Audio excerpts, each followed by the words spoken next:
If you're someone who has aspired to study in the US or other foreign countries, then you're probably familiar with the range of admission tests that you likely had to consider or take.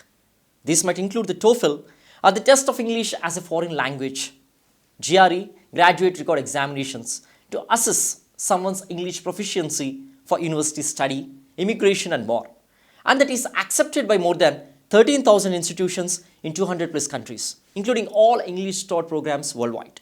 40 million people have taken the TOEFL test, and then there is the GRE test, the world's most widely used admission test for graduate and professional school. Over 2.5 lakh people took the GRE admission test in 2024, and 75% of them were outside the US, and many of them from India. So perhaps it is fitting that my guest today, Mr. Rohit Sharma, is not only Senior Vice President and GM for Global Mobility Solutions at ETS, or the Education Testing Service, the US-based organization that conducts these important tests, but he himself a former international student from India. At ETS, he not only oversees ETS engagement in international higher education, but also its new focus on upskilling and skill development for adult workers. So welcome to Sakshi Education special interview with you, sir. We're happy and delighted to have you with us today, sir. Thank you for having me. Sir Rohit, sir, you once went to US like an international student, you studied there. And probably ETS is one of the organizations that conducted the examinations at that point of time. And you're you're one of the premier person in ETS now, who is conducting examinations worldwide to TOEFL and many more prestigious examinations, curriculum and all you will be designing. So how is the journey all about, sir? No, it is, thank you for having me. It has been a surreal journey for me. Being a student on the other side, I took the TOEFL as an example. And now I'm on the other side managing the program and making sure that our tests continue to remain relevant as well as valid and reliable, not just for institutions, but something that students aspire to take.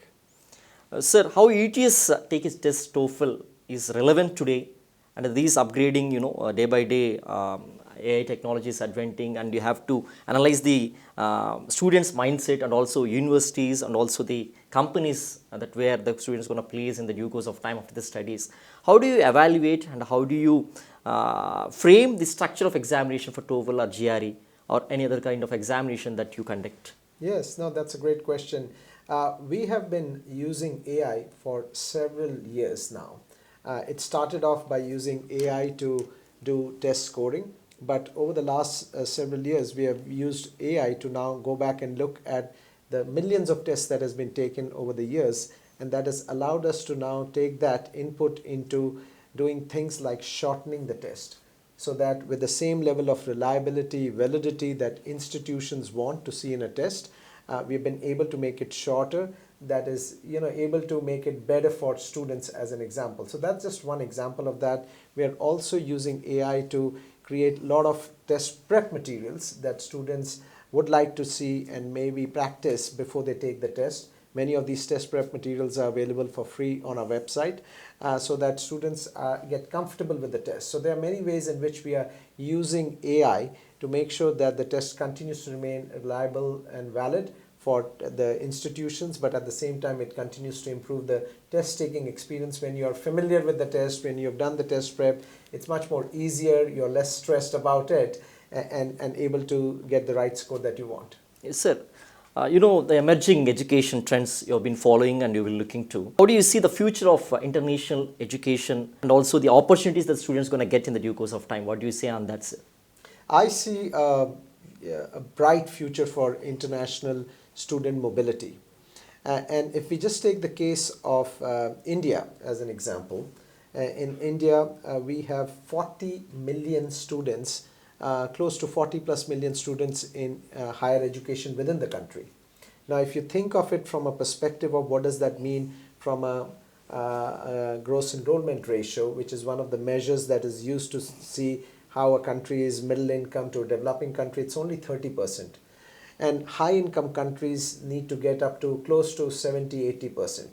So there's a big gap in terms of the capacity that is available in the country in terms of education institutions and quality education institutions I'm talking about versus what the demand is. So if you then try to match both of those things in order to meet those demands, especially with rising income levels, also parents as well as students are aspirational about getting access to world-class education, there's always going to be a demand of students looking to pursue education internationally. And we shouldn't think of, students pursuing internationally is leaving the country permanently. There used to be a case in time when people used to go abroad to study and then permanently settle. These days, with the kind of opportunities that are available in India and other places around the world, many students, even of Indian origin, may be going to the US or UK or other countries to study, but perhaps may come back or continue to support the country in so many different ways. There's opportunities for people that will always be there for who have gotten an international education to be able to bring that global perspective to the whatever work they choose to do.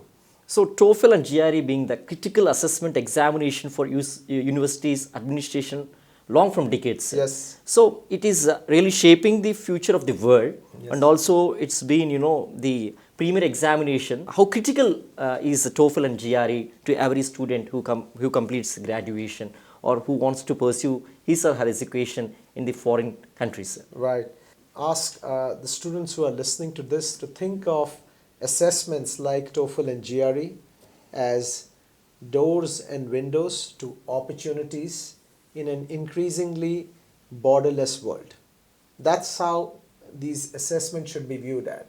If you just think of it as an exam that I need to pass, then it creates a bit of a stress. But if you think about that by taking these assessments and demonstrating my skills in the English language or around quantitative reasoning with the GRE, you are sending a signal. It's like a signal, right? You're sending a signal to somebody who's sitting 10,000 miles away maybe and making a decision whether they should accept your application or not. That's what these assessments are. These are another data points in addition to your high school or undergraduate results or extracurricular activity or work experience to demonstrate and stand out from other tens and millions of students who are applying to college administrators that you're worthy of a place in their educational institution. So I would highly encourage students to use this as an opportunity because many test takers also tell us that many a times these become a factor in getting scholarships at these institutions when students who come in with these scores versus students who may not have taken these assessments. I want to ask you, what are the key destination countries for Indian students to pursue their education in abroad? Yeah, I would say, look, I may be sounding a bit biased, but the US continues to be the number one destination for Indian students. Many Indian students also have friends or relatives in the US. That also makes it an easier place to then settle in and integrate. But the US continues to have some of the world's best higher education institutions, some of the world's biggest companies that provide opportunities for international students as well. And so from all of those factors, the US continues to be number one. Of course, there are other countries that are in the fray, but I would say that people who are thinking abroad should definitely consider the US. Global capability centers of ETS in Delhi and Hyderabad. So how these centers help for the innovation or for skill upgradation and also for assessment examinations like TOEFL? How is their contribution related to the Indian students? Yes, look, as ETS, we are making a big commitment in Hyderabad. As you correctly pointed out, we have already started off and built a global capability center that for which I'm here in the city, and over the next several years we'll continue to build this out across all the range of functions. Typically, if you think about global capability centers, historically these have been where you put what traditionally has been known as back office functions, from finance to accounting to sometimes technology, but we are building capability in country for aspects that are very core to ETS: assessment development, psychometrics, how you look at a particular item and see what are the psychometric properties of this item in terms of, is it giving you the output that you're looking at in terms of measuring what you think it needs to measure. how the items are going to be, and the test is going to remain fair and valid across a large group of people around the world who are taking this. So all this is a very unique discipline that we are bringing to India and building capability around it, so that we have the next generation of so-called psychometricians, researchers, assessment developers coming from India, who are playing a key role in taking these assessments forward. I'm happy to hear from you, sir. And I'm also happy that I hear that 70% of the workforce is going to be in Hyderabad. Is there any plan like that, sir? No, we haven't put a particular number to that, but definitely for India-based workforce, we have a global workforce around the world. For India-based workforce, definitely, we will be probably 70% for the staff that is in India. Some portion of the staff are going to be in Delhi as well. But globally, we want to continue to evaluate and see how we can continue to build on the talent that is there in the market and continue to build our presence here in Hyderabad. Sir, how the career opportunities in the due course of time in artificial intelligence, machine learning, and also engineering skills and all, sir? How is the future of all these areas in the due course of time, sir? Absolutely. Look, part of every time I come to India, but also travel around the world, I make it a point to meet with entrepreneurs or look at the ecosystem of innovation. In fact, yesterday I was at the Tea Hub here in Hyderabad, and it is just amazing to see all the innovation that is happening. I think the future, as we think about it, the next wave is definitely going to be a lot oriented towards AI. There's a lot that we know, but there's much more that we don't know. And the given pace of change that is there, students who would have a foundational understanding of the technologies and have a mindset that is open to change and adapting, those are the types of skills that you want to build and practice so that you can be successful in the future, because the world is changing so fast. We won't know everything today, but we need to be able to learn and adapt as we go. So how is ETS committed to global education landscape, sir? How is it committed to shaping the future of global education landscape, sir?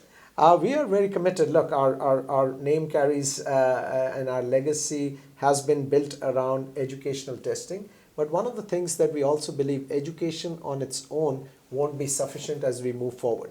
Even the shape of education is changing. The linear path that many of us followed, that you first do high school, then you go to college, then you work, is being disrupted. There's non-linear paths. People are sometimes finishing high school and saying, I'm going to work now and perhaps do a course on the side. There are people that are taking a break from working and saying, I'm going to spend some time reskilling, upskilling myself. So education going forward can no longer be taken in isolation. It needs to be connected to the future of work and saying, how does the ecosystem of education and workforce almost coexist and exist in harmony, because it used to be two separate worlds earlier. And part of what ETS is looking to do is how, through our capabilities, our expertise around the science of measurement, that's what assessments are. It's the science of measurement that we bring to the table, and making sure that we create that harmony between these, so that individuals and organizations and governments and governing bodies can seamlessly move through these transitions as it is happening, either for the individual or for the workforce. Sir, the impact of recent policy changes in USA, UK, Australia, Canada, and Germany, quite alarming. Yes. Is it alarming, sir? No, look, I would say, as somebody who has been observing the international higher education sector and somebody who has actually participated in it as a student and now as somebody working in that sector, these are cyclical things that are happening. Every industry goes through its cycles. Sometimes this is in response to domestic conditions that then the politicians in respective countries are responding. But at the end of the day, whether it is what we call destination countries, whether it's source countries, there's going to be a supply and demand that is always going to be there. Perhaps new countries may emerge as destinations. Prime Minister Modi has himself mentioned about wanting to create India as a country where they want to attract international students. So the face of international student education is going to evolve, but it's not going to stop. So what does shift mean to the Indian students and institutions here?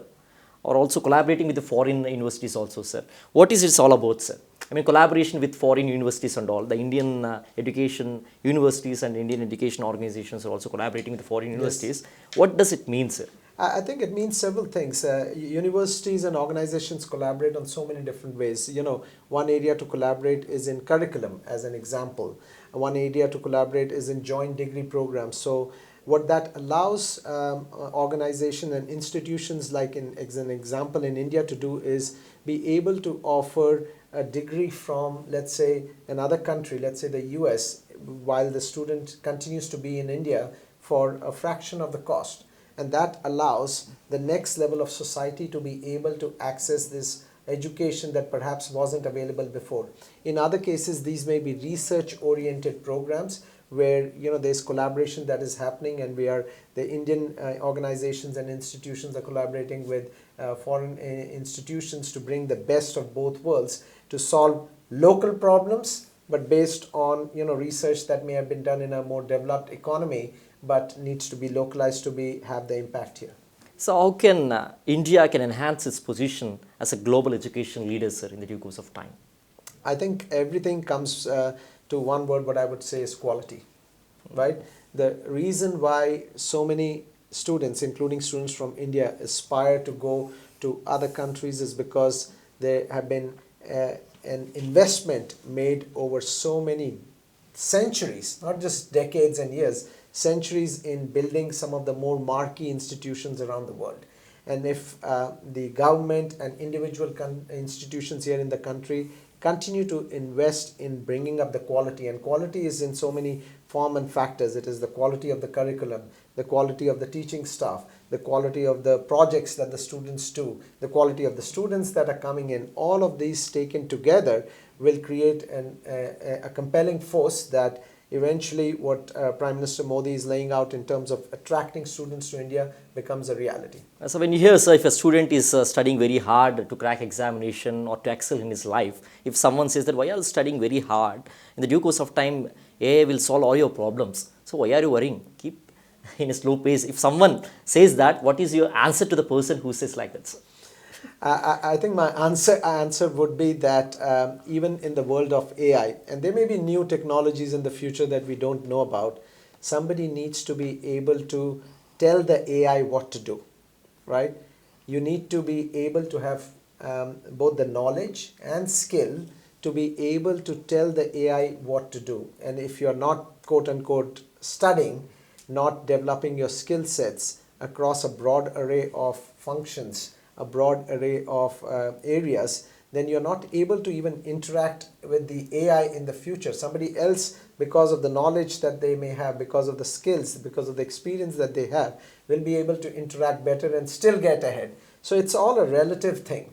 You need to be able to have an education that is founded on sound principles. You need to have skill sets in addition to education that is developed through practicing what you have learned, and then be able to apply it in the right context. So why should a student take GRE if the universities themselves are considering and taking it as an optional examination? Yes, some universities have made it optional, and I would say that by taking the GRE, you are putting another data point in your application that gives a signal to the authorities that are deciding on the other side in your application, and differentiating it amongst the pool of millions of other students who apply around the fact that yes, you are ready for graduate studies, you have the right numerical, verbal, as well as other skills that the graduate program would require. And secondly, it's also used in many instances, as I mentioned earlier, as a data point when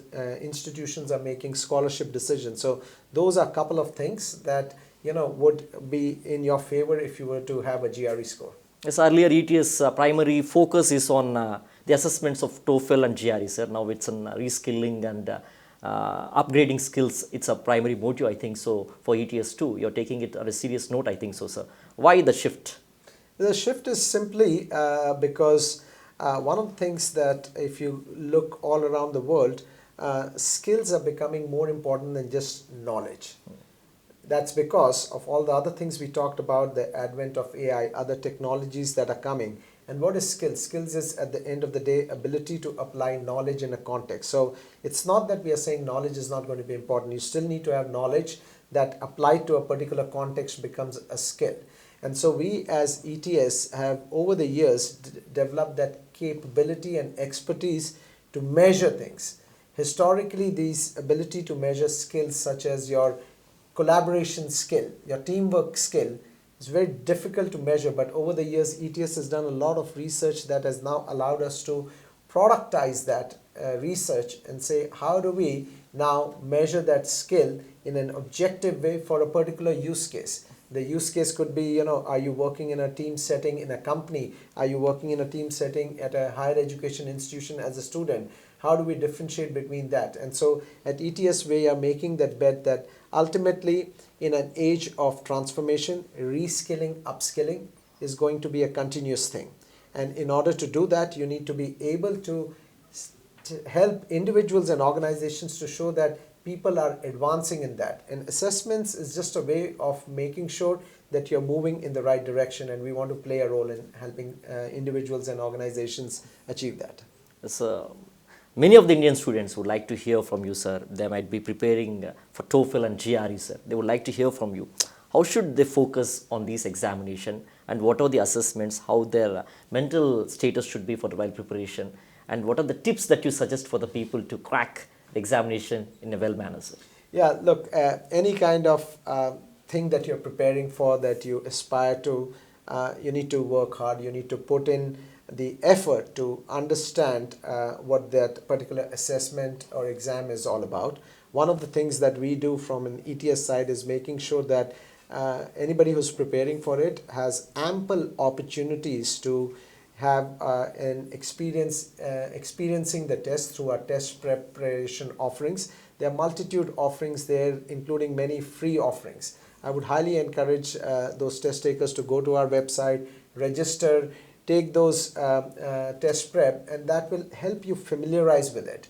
You also, sometimes people benefit from studying in groups of students, that they should look at their individual studying pattern, and they can do that. Sometimes people benefit from going and attending classes. So there's a whole range of things depending on your individual learning style that you benefit, but definitely put in the right effort. Like I said, treat it more than just an exam. If you start to think of it as an assessment that opens up doors and windows to opportunities that perhaps may not be otherwise easily accessible, then your own motivation in preparing for it becomes very different. So you being the graduate from IIT Kanpur, Yes. you know the psyche of the Indian students well, because you studied in India Yes. a long time, and also you have been 2 years for your MS studies. And what are the areas of improvement you suggest for Indian students to compete with international students? Yes, in India, historically, and I would say even more recently, a lot of emphasis is on technical skills, right? Indian students tend to do quite well when it comes to quantitative skills, but perhaps not as well when it comes to verbal skills, the art of communication. And I think, especially if you think about going to study abroad or living abroad, one of the skills that becomes very important is how do you present yourself? How do you operate in a multicultural or diverse environment? So one of the things that I always advise students, whoever asks for advice, is yes, it is important to make sure that you have the right technical skills, but also focus on developing the so-called durable skills we call about around communication. Your communication is your verbal ability. Practice it. Sometimes practicing in front of a mirror may seem odd, may seem like acting, but that helps you build that confidence so that when you are interacting with somebody, you can put together a sentence without stammering, right? Oftentimes we get stuck, happens, yes. but practice makes it a bit more that it flows naturally for anybody.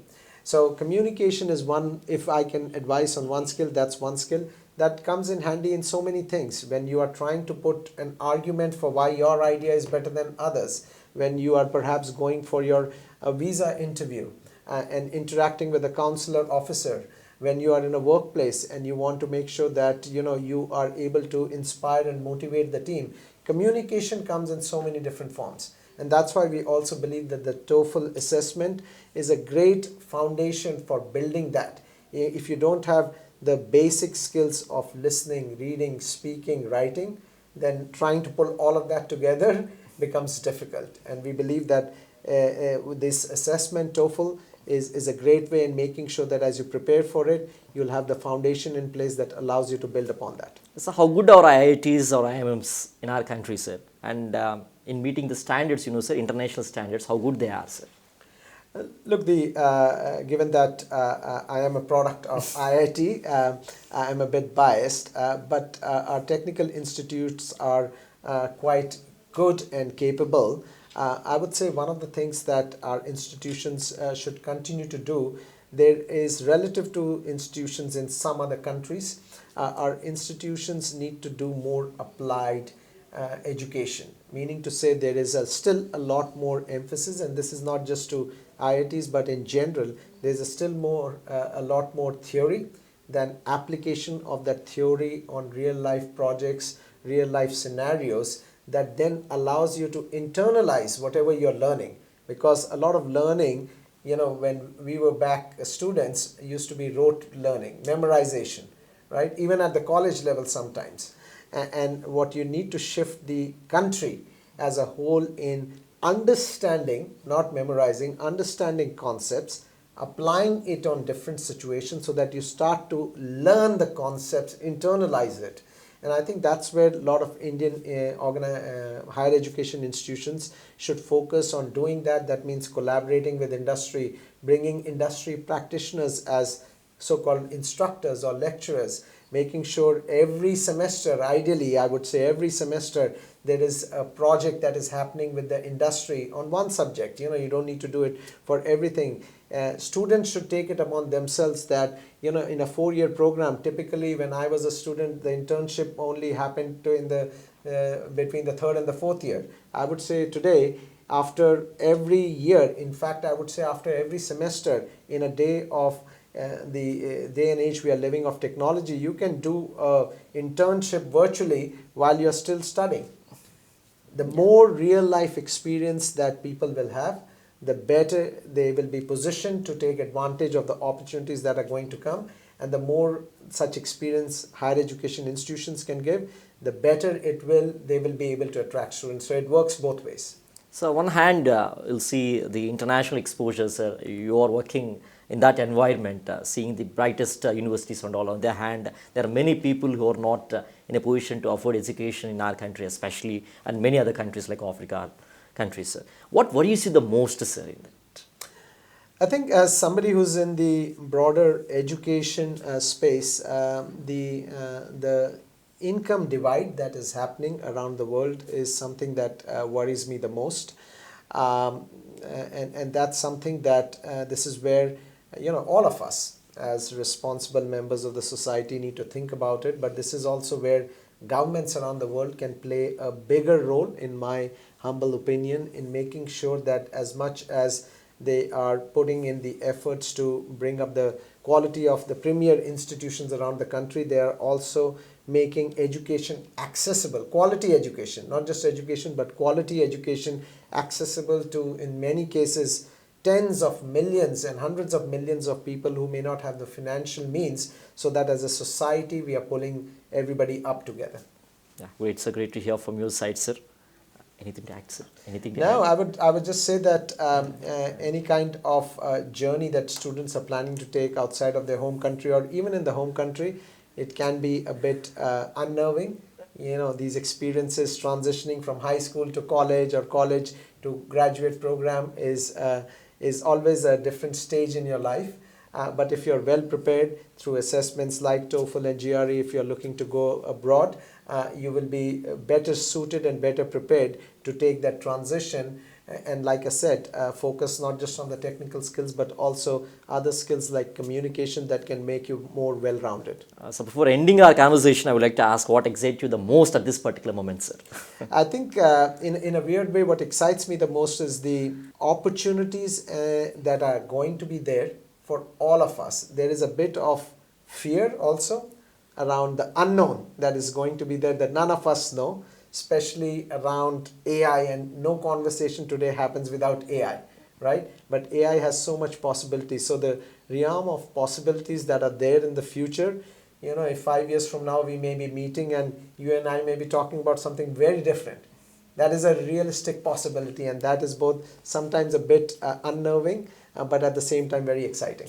Thank you so much, Rohit sir. Thank you so much for joining with us in Sakshi Education, sir. It's a delightful day for us to have you with us, sir. Thank you so much, sir. Thank you very much. Sakshi Education viewers, those people who want to pursue their education in foreign countries, those who are preparing for TOEFL and GRE, it will be very insightful interview. Keep watching sakshieducation.com.